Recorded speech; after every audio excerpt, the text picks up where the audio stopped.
আমার বন্ধু, তুমি নামাজ পড়ো, তোমার বাড়ির লোকে নামাজ পড়ে না। তুমি নামাজ পড়ো, তোমার সন্তান নামাজ পড়ে না। সন্তান যদি নামাজ পড়ে, সন্তানের স্ত্রী নামাজ পড়ে না। সন্তানের স্ত্রী যদি নামাজ পড়ে, তার ছেলে নামাজ পড়ে না, মেয়ে নামাজ পড়ে না।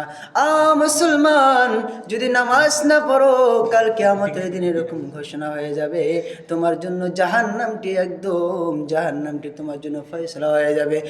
মুসলমান, তুমি নামাজ পড়ো, ছেলে নামাজ পড়ে না, এরকম নামাজ আল্লাহ রাব্বুল আলামিন কবুল করবে না। আল্লাহর কোনো দাম নাই নামাজের।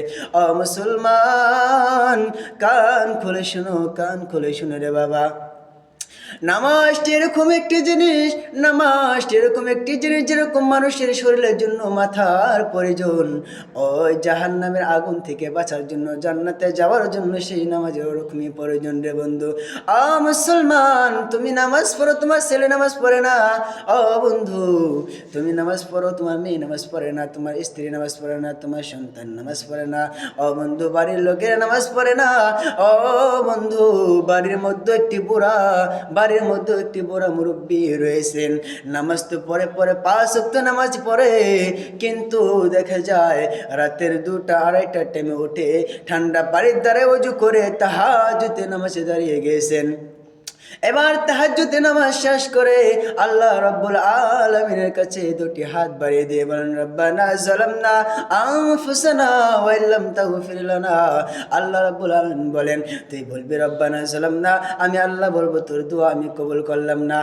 বন্ধু, আল্লাহ রাব্বুল আলামিন এরকম কথা বলবে ওই নামাজের জন্য, কারণটা হলো সেই নামাজ পড়ে তার স্ত্রীকে নামাজের কথা কোনোদিন বলে না, নামাজ পড়ে সে এই ছেলেকে নামাজের কথা বলেন না, সেই নামাজ পড়ে তারা হাইলা ওয়ালাদকে নামাজের কথা বলেন না, সেই শুধু নিজেকে নিয়ে ব্যস্ত হয়ে গিয়েছে। তার সম্মুখ দিয়ে আল্লাহ রাব্বুল আলামিনের অনেক বান্দাগুলো জাহান্নামের রাস্তায় চলে যায়, তার দিয়ে কোনো ধান্দা তার নাই।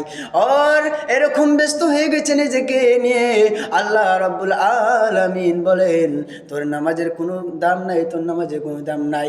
আগে তোর বাড়ির মানুষকে নামাজের জন্য সংশোধন কর, তারপরে আমার কাছে রব্বানা যালামনা বল, আমি আল্লাহ রাব্বুল আলামিন তোর রব্বানা যালামনা কবুল করে নেব, আর তোকে আমি হেদায়েত প্রাপ্ত বানিয়ে দেব। বন্ধু, তুমি আগে নামাজ পড়ো, তারপরে তোমার আহলে আওলাদকে নামাজের আদেশ করো। তুমি যদি একটি আল্লাহ রাব্বুল আলামিনের আমল শিখো, ওই আমলটি আল্লাহ রাব্বুল আলামিনের অনেক বান্দার কাছে পৌঁছায় দেওয়ার দায়িত্ব তোমার হয়ে যায়। আমার বন্ধু, তোমার আলিম হতে হবে না, হাফিজ হতে বলে নাই, আলিম হতে বলেন নাই, মুফতি মুহাদ্দিস বড় বড় আল্লাহওয়ালা হতে বলেন নাই। শুধু বলেছেন তোমাকে আল্লাহ রাব্বুল আলামিন, তোমাকে শুধু বলেছেন তোমার শুধু আল্লাহ রাব্বুল আলামিনের ইবাদত করার জন্য যতটুকু আমলের প্রয়োজন, যতটুকু ইলমের প্রয়োজন, ওই ইলমটুকু শিখাই তোমার জন্য ফরজ। বন্ধু, তুমি একটি জিনিস শিখেছো, ওই জিনিসটি তুমি আরেকজনকে শেখানোর চেষ্টা করো। আমার বন্ধু, যারা এই ভিডিওটি দেখবেন, এই বয়ানটি দেখবেন, বন্ধু, তোমাকে লাইক করতে হবে না, কমেন্ট করতে হবে না, শুধু মানুষকে শেয়ার করে দিবেন যাতে নামাজের জন্য তৈরি হয়ে যায়। বন্ধু, এই বলে আমার বক্তব্য শেষ করলাম।